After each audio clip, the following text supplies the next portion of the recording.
Hi, welcome to Mental Health in a Moment. Let's talk about thoughts and emotions and how they converge to impact actions. To do this, we're going to be using the cognitive behavioral triangle. So let's imagine that you are sitting at home and you get a text from a friend asking you if you'd like to go out. And you think, first of all, yeah, I would. So the initial thought, the initial trigger is, can I go out? Will I go out? Should I go out? So going out. Now, if there is no emotion connected to this thought, you'll just go. And that's where you go to this side of the cognitive behavioral triangle, which is over to action, where you choose and you do. And it's very responsive. But if there's any sort of other story, any other sort of emotion connected to this, you start to get pulled to this other side of the cognitive behavioral triangle. So maybe your next thought is, but who else is going out?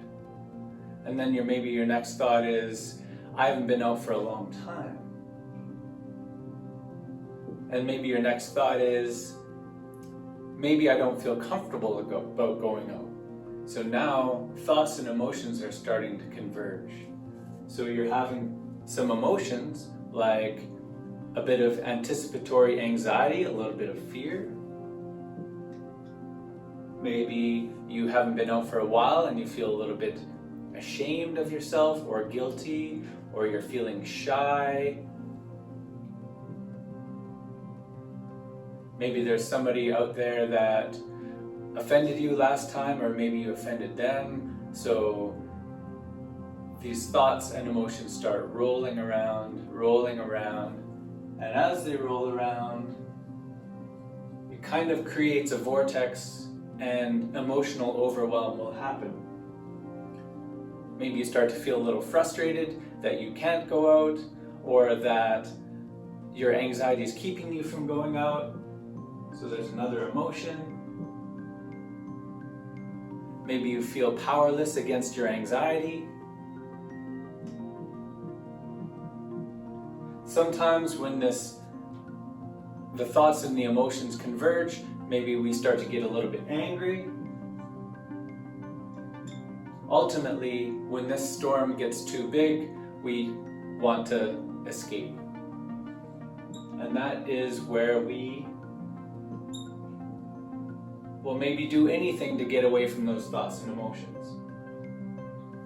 We might play on our phone, we might drink alcohol, we might just watch TV, we might decide that we want to go to sleep or just hide in bed. And all of that is a reaction to the thoughts and emotions that converge.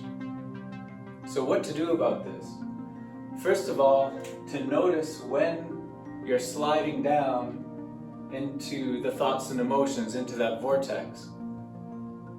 And if you can catch yourself working to separate them, the two best ways that we have to do this are breath and focus.